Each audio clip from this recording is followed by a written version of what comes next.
பெஞ்சல் புயல் கரையை கடப்பது குறித்து வெளியாகும் குழப்பமான தகவல்கள் ஒருபுறம், புயல் எப்போது எங்கு கரையை கடக்கும் என்பது மறுபுறம் என பல்வேறு விளக்கங்களுடன் வரைகலை விளக்கத்துடன் இணைகிறார் எமது சிறப்பு செய்தியாளர் கார்கே. Over to Kharge. நன்றி பார்த்திபன். பெஞ்சல் புயல் இந்நேரத்திற்கு கரையை தொட்டிருக்க வேண்டும்.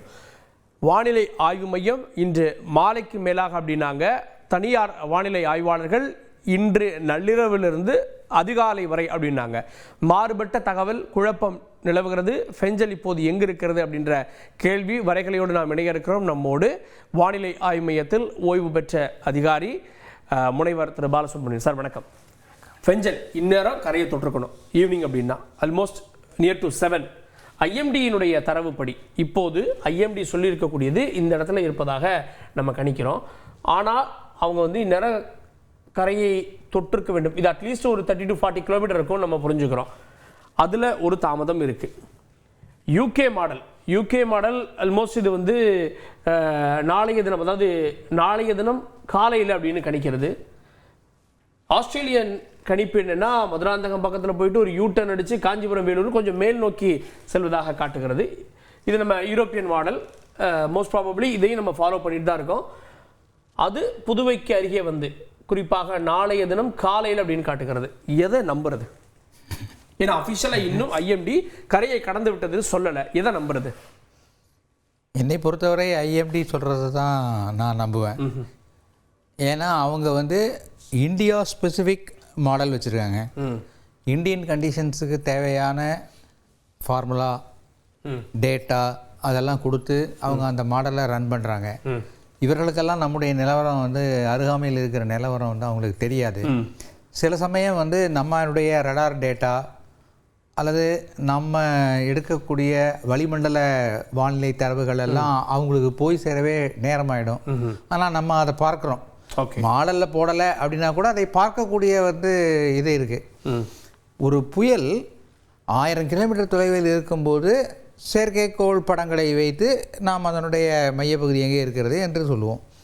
அது கரைக்கு அருகாமையில் 400 கிலோமீட்டர் தொலைவிற்கு வந்துவிட்டால் ரடார், இப்போதைய டாப்ளர் ரடார் அதனுடைய வேகம் என்ன, அதில் உள்ளுக்குள்ளார டர்புலன்ஸ் என்ன எல்லாம் சொல்லக்கூடிய ஒரு கருவி. அதனால் ரடார் அதை வைத்து நம்ம சொல்கிறோம். இன்னும் அருகாமையில் வரும்போது அந்த தரையோர வானிலை கண்காணிப்பு நிலையங்கள், manned observatories as well as automatic weather stations, அதிலிருந்து வருகிற அந்த தகவல்களை வைத்து இந்திய வானிலை ஆய்வுத்துறை எந்த 2 இடங்களுக்கு இடையிலே அது கரையை கடக்கப் போகிறது, எப்போது கடக்கப் போகிறது என்பதையெல்லாம் அவர்கள் முடிவு செய்கிறார்கள். அதனால் என்னுடைய கருத்து ஐஎம்டி அஃபிஷியலாக இந்நேரம் கரையை கடக்க தொடங்கி இருக்கிறது அப்படின்னு சொல்லியிருக்கணும். அது மாதிரி எந்த அலர்ட்டும் இல்லை. அப்போனா ஒரு டிலே இருக்குது. அதை கால்ஃபார் பண்ணுறதுக்கு ரொம்ப டைம் எடுத்துக்கிறாங்களோ? அதுக்கு என்ன காரணம்? இப்போ இந்த பெல்ட்டில், இந்த கடலோர இதில் தாம்பரத்தில் ஒரு அப்சர்வேட்டரி இருக்குது. அதை விட்டால் மீனம்பாக்கத்தில் ஒரு அப்சர்வேட்டரி இருக்குது. Meenambakkam IMD, Tambaram IAF Indian air force.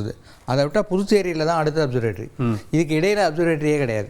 இங்கெல்லாம் காற்றை மானிட்டர் பண்ணுறதுக்கு வழி இல்லை. இதற்கு அடுத்த ஆட்டோமேட்டிக் வெதர் ஸ்டேஷன் அப்படின்னு பார்த்தா இந்த செய்யூரில் இருக்குது. செய்யூரில் ஒரு ஆட்டோமேட்டிக் வெதர் ஸ்டேஷன் இருக்குது. காலையிலேருந்து செய்யூர் ஒரு பெரிய மழையை பதிவு செய்யவில்லை, ஒரு பலத்த காற்றை இதுவரை பதிவு செய்யவில்லை. நான் 1 மணிக்கு முன்னாடி வரைக்கும் அதை செக் பண்ணேன். 1 மணி நேரத்துக்கு முன்னாடி வரைக்கும். ஒருவேளை அதுக்கப்புறம் ஏதாவது ஆயிருக்கோ தெரியாது. அப்படி இருக்கும்போது எப்படி முடிவு செய்ய முடியும்? அது கரைக்கு அருகே விட்டது, கரையை தொடங்க போகிறது அப்படிங்கிறத எப்படி முடிவு செய்ய முடியும்? செய்ய முடியும். அவங்களும் குழப்பத்தை, நீங்கள் சொன்ன மாதிரி குழப்பத்தில் தான் இருக்கிறாங்க. டேட்டா வந்தால் தான் முடிவு செய்ய முடியும். ஐஎம்டிக்கும் ஒரு குழப்பம் கண்டிப்பாக இருக்கும். தனியார் வானிலை ஆர்வலர்களுக்கும் ஒரு குழப்பம். தனியார் வானிலை ஆர்வலர்கள் பொதுவாக கணினி வழிகாட்டுதல்களை அதிகமாக நம்புகிறார்கள். அதை வச்சு அவங்க சொல்கிறாங்க. ஆனால் இவங்களுக்கு இந்த ரியல் டைம் டேட்டா கையில் கிடைக்கும். அதை அவங்க ஒரு பெரிய சார்ட் போட்டு அந்த சார்ட்டில் பிளாட் பண்ணிட்டு இருப்பாங்க. அதை எந்த இடத்துல ப்ரெஷர் குறைகிறது, எந்த இடத்துல 24 தரப்புக்குமே குழப்பம் இருக்கிறது. அறிவிப்பதில் கடப்பது எங்கே அப்படின்றதுல குழப்பம் இருக்கிறது. சரி, ஓகே. இப்போ நம்ம நிகழ்வு நேரத்துக்கு வந்துடுவோம்.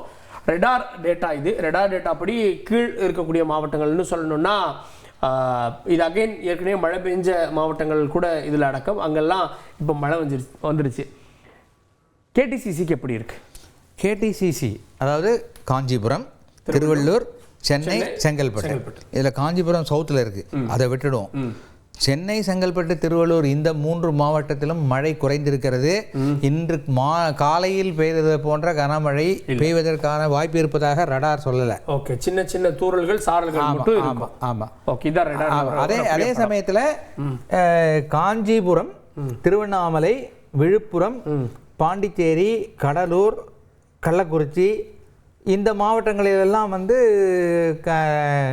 இந்த மஞ்சள் பகுதியெல்லாம் வந்து தொடர்ந்து 2 மணி நேரம் இதே மஞ்சள் அந்த இடத்துல நிலை வந்ததுன்னா வந்து 7 சென்டிமீட்டர் 8 சென்டிமீட்டர்லாம் மழை பெய்வதற்கு வாய்ப்பு இருக்குது. அதனால தான் இன்றைக்கி அவங்க ஒரு வானிலை மையத்தினுடைய தலைவர் வந்து பேசும்போது இந்த பகுதிகளுக்கு இன்னும் ரெட் அலர்ட் மாதிரி ஒரு அலர்ட் அவர் வச்சுருக்காரு. அதே சமயத்தில் திருவள்ளூர், சென்னை, செங்கல்பட்டுக்கு மழையின் அளவு குறைவாக இருக்கும் என்பதனால அந்த அலர்ட் ஸ்டேஜ் அவங்க வந்து சற்றே குறைத்திருக்கிறார்கள். உள் மாவட்டங்களுக்கு தான் மழை, உள் மாவட்டங்களுக்கு மழை. இப்போ இந்த வரக்கூடிய மேகங்கள் இந்த ஜோனை கிராஸ் பண்ண வாய்ப்பு இது நகரும் போது இன்று இரவு வந்து இந்த சேலமெல்லாம் கூட கொஞ்சம் மழை தொடங்க ஆரம்பிக்கும். இன்னொன்று சொல்றாங்க, கோயம்புத்தூருக்கு டைரக்ட் புயல் வந்து 40-42 வருஷம் ஆச்சு, இது கோயம்புத்தூர் வரைக்கும் அஃபெக்ட் ஆகும் அப்படின்ற விஷயம் சொல்றாங்க. அதுக்கான வாய்ப்பு இருக்கா? அரபிக்கடல் நோக்கி தானே போகுது, வாய்ப்பு இருக்கான்னு என்னால் சொல்ல முடியல. ஆனால் ஏற்கனவே நிகழ்ந்திருக்கிறது. 40 வருடம் அப்படின்னு சொல்கிறாங்களா, அதுக்கு முன்னாடி 200 வருடத்துக்கு முன்னாடி கூட நடந்திருக்கு. இதை வந்து பஞ்சக்கும்மி அப்படின்னு தமிழில் ஒரு இலக்கியம் இருக்குது. அந்த இலக்கியத்தில் வந்து நாகைப்பட்டினம் அருகே கடையை கடந்த அந்த புயல், நாகைப்பட்டினம் இங்கே காரைக்கால் பக்கத்தில் இருக்கு இல்லையா, புயல் வந்து பொதுவாக வடமேற்கு திசையில் தான் நகரும் இல்லையா. இது இப்படி வடமேற்கு திசையில் நகர்ந்து கோயம்புத்தூர் வழியாக அது வந்து அரபிக்கடலுக்கு சென்றதை மிகவும் விரிவாக ஒரு பெரிய கும்மி பாட்டாக பாடியிருக்கிறார்.